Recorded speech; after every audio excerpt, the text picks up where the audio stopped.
पंजाब में इंतखाबात के हवाले से आज एक और ड्रामाई पेशरफ्त हो गई है। मामला अब एक बार फिर सुप्रीम कोर्ट में जेर समाअत है और अदालत ने कल सियासी जमातों को तलब कर लिया है। वही सियासी जमातें जो बार बार अदालत से इस केस में फरीक बनने की इस्तदा कर रही थी और 3 रुकनी बेंच बार बार ये इस्तदा मुस्तरद कर रहा था।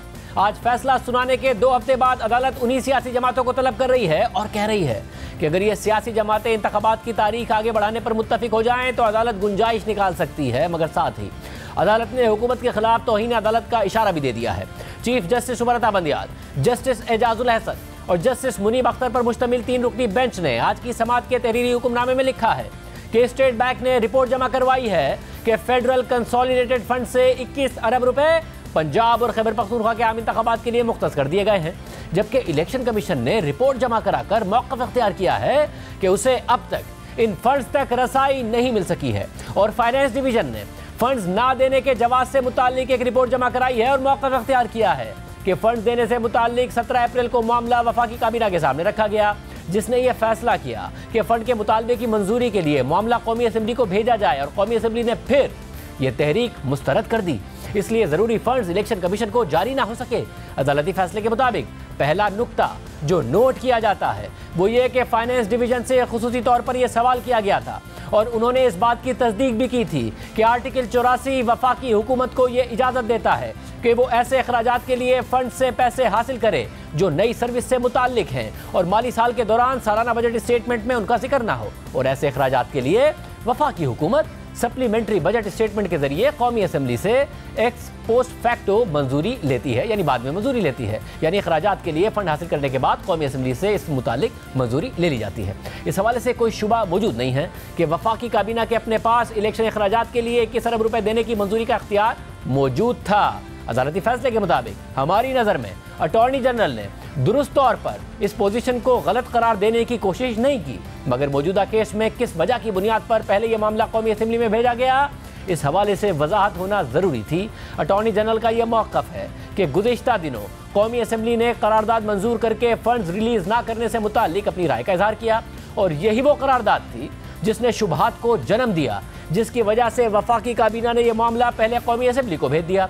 अदालती सवाल पर अटॉर्नी जनरल का कहना था कि यह करारदाद फंड्स के इजरा या किसी माली इकदामात की खुसूसी दरख्वास्त से मुताल्लिक नहीं थी, इसलिए एहतराम के साथ हम इस बात पर मुतमईन नहीं हैं कि कौमी असम्बली की यह करारदाद अपनी आईनी जिम्मेदारियां पूरी करने के लिए वफाकी हुकूमत के रास्ते में रुकावट बनी। इसलिए फाइनेंस डिवीजन की रिपोर्ट का यह नतीजा कि वफाकी हुकूमत के पास खुद से आम इंतखाबात के लिए फंड्स की मंजूरी देने का आईनी इख्तियार मौजूद नहीं था, इसे तस्लीम नहीं किया जा सकता। और जहाँ तक वफाकी हुकूमत का इस मामले को कौमी असम्बली भिजवाने का फैसला और कौमी असम्बली की तरफ से उसे मुस्तरद करने का मामला है, तो पार्लिमानी निज़ाम जमहूरियत का यह आईनी तकाजा है कि हुकूमत वक्त के पास हर वक्त कौमी असम्बली में अक्सरियत का एतमाद होना चाहिए। और इसका मतलब ये भी है कि वज़ीर आज़म के पास भी अरकान असम्बली की अक्सरियत का एतमाद होना चाहिए और हुकूमत को कौमी असम्बली में तमाम माली इक़दामात से मुतालिक मंजूरी लेने के काबिल होना चाहिए। जब इस मामले को इस पहलू से देखा गया तो फंड्स की मंजूरी की दरख्वास्त को मुस्तरद करने के संगीन आईनी नताइज होंगे।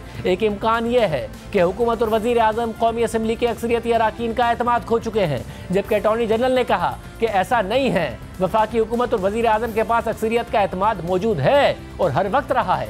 मौजूदा मकासद के लिए हम अटॉर्नी जनरल के इस बयान को तस्लीम करते हैं, जबकि दूसरा इम्कान यह है कि फंड्स देने की मंजूरी से मुताल्लिक जो तहरीक कौमी असम्बली से मुस्तरद की गई इसे गलत करार दिया जाए और फिर इसके बाद की सूरत हाल को दुरुस्त किया जाए। अटॉर्नी जनरल ने इस बात को तस्लीम किया है और अगर पहला इम्कान सही पोजीशन की अक्कासी करता है तो उसके सख्त आईनी नताइज होंगे, यानी कि यहाँ अदालत वज़ीर आज़म के पार्लियामान में अक्सरियत खोने की बात कर रही है और इसे संगीन करार दे रही है, जबकि आगे अदालत ने कहा है कि अदालती हुक्म को ना मानने और इसकी खिलाफ वर्जी करने के अपने संगीन नताइज होंगे। इसलिए अटॉर्नी जनरल को कहा गया है कि वो वफाकी काबीना और वज़ीर आज़म को इस सूरत हाल से आगाह करें ताकि फौरी तौर पर यह मामला हल हो। अदालत का तकाजा है कि मामले को हल करने वाले इकदाम 27 अप्रैल तक ले लिए जाएँ, खासतौर पर इस तारीख तक इलेक्शन कमीशन को 21 अरब रुपए के फंड्स तक रसाई मिल जानी चाहिए। अदालती फैसले के मुताबिक वफाकी हुकूमत की तरफ से एक दरख्वास्त दायर की गई और एक रिपोर्ट को रिकॉर्ड पर लाया गया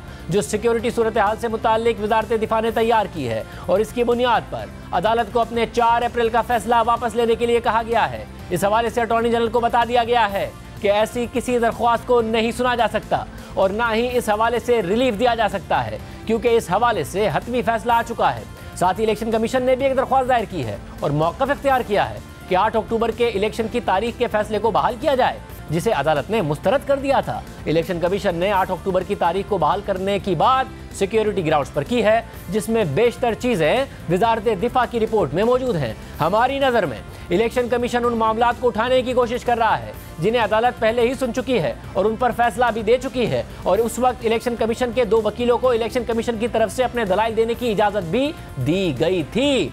दोबारा इन मसाइल और सवालों को खोलने की इजाज़त नहीं होगी जिन पर पहले ही हतमी फैसला आ चुका है। इसलिए इलेक्शन कमीशन की दरख्वास्त काबिल समाअत नहीं और इसे निपटाया जाता है। Chief justice उमरता बदियाल, justice Ijazul Hasan और जस्टिस मुनीब अख्तर पर मुश्तमिल 3 रुकनी बेंच ने 4 अप्रैल को फैसला दिया था कि इलेक्शन कमीशन 14 मई को पंजाब असेंबली के इंतखाबात करवाए और वफाकी हुकूमत 10 अप्रैल तक पंजाब और खैबर पख्तूनख्वा में इंतखाबात के लिए 21 अरब रुपए इलेक्शन कमीशन को फराहम करे।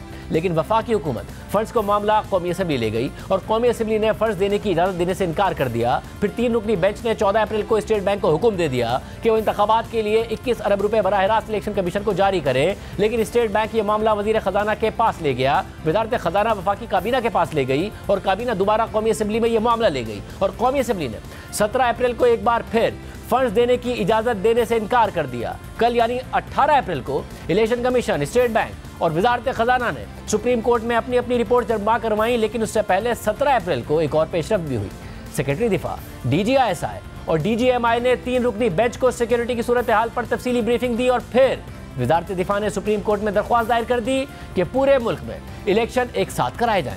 इस दरख्वास्त पर आज ही नंबर लगा और आज ही उसी 3 रुकनी बेंच ने समाअत भी शुरू कर दी। चीफ जस्टिस ने कुरानी आयत से समाअत का आगाज किया और दुआ की कि मौला हमें हिम्मत दे के सही फैसले करें और हमें नेक लोगों में शामिल करें और जब हम चले जाएं तो हमें अच्छे अल्फाज में याद किया जाए। इसके बाद चीफ जस्टिस ने अटॉर्नी जनरल मंसूर उस्मान ऐवान को रोस्ट्रम पर तलब किया और रिमार्क्स दिए कि मामला बहुत लंबा होता जा रहा है, एग्जीक्यूटिव ने अपना काम पार्लियामान को दिया है या नहीं।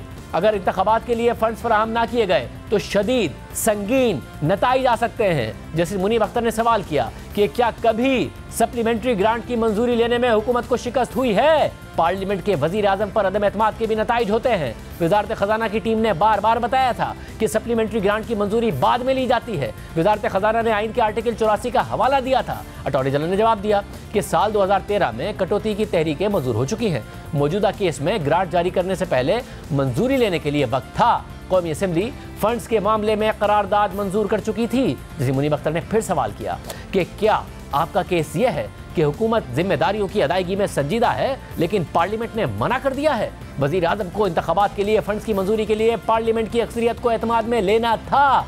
वजीर आजम मुल्क के चीफ एग्जीक्यूटिव हैं। वजीर आजम के पास असेंबली में अक्सरियत होना लाजमी है। अटॉर्नी जनरल साहिब समझने की कोशिश करें, मामला बहुत संजीदा है। इस मरहले पर चीफ जस्टिस ने भी अटॉर्नी जनरल से मुकालबा करते हुए कहा कि आप हमारा नुक्ता नज़र समझ चुके हैं। हम उम्मीद करते हैं कि हुकूमत आईनी अमल के लिए फंड्स की फराहमी पर मज़बूत जवाब देगी। इससे पहले इंतजामी उमूर कौमी असेंबली की कायमा कमेटी को भिजवाने की कोई मिसाल नहीं मिलती। इंतखाबी अखराजात ज़रूरी नोयत के हैं, गैर अहम नहीं हैं। सिक्योरिटी सूरत हाल से मुताल्लिक हमें बताया गया है। इलेक्शन कमीशन को क्यों लगता है कि माजी से अब सूरत हाल बहुत ख़राब है? माजी में दहशत गर्दी के दौरान भी इलेक्शन हुआ, मोहतरमा बेनज़ीर भुट्टो की शहादत के साल भी इंतखाबात हुए थे। कौन गारंटी देगा कि 8 अक्टूबर को हालात पुरअमन होंगे? वजारत दिफा का जवाब तसल्ली बख्श नहीं है। इलेक्शन कमीशन कहता है कि अक्टूबर तक इलेक्शन नहीं हो सकते। इलेक्शन कमीशन ने एक साथ इलेक्शन कराने का भी कहा है। इलेक्शन कमीशन की इस बात पर कई सवाल जन्म लेते हैं। इलेक्शन कमीशन की ऑब्जर्वेशन की बुनियाद सिक्योरिटी की अदम फराहमी है, लेकिन दहशतगर्दी तो मुल्क में 1992 से जारी है।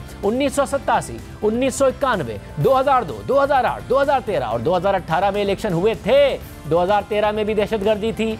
अब ऐसा क्या मुनफरिद खतरा है जो इलेक्शन नहीं हो सकते? वजारत दिफा ने भी अंदाजा ही लगाया है, हुकूमत महज अंदाजों पर नहीं चल सकती। अटॉर्नी जनरल ने जवाब दिया कि पहले एक साथ तमाम सिक्योरिटी फोर्सेस ने फराइज सर अंजाम दिए थे, अब 2 सूबों में इलेक्शन अलग होंगे। जैसे मुनीब अख्तर ने रिमार्क्स दिए कि गुज़िश्ता साल एक हुकूमत का खात्मा हुआ था, अदालत नोटिस ना लेती तो कौमी असम्बली तहलील हो चुकी होती।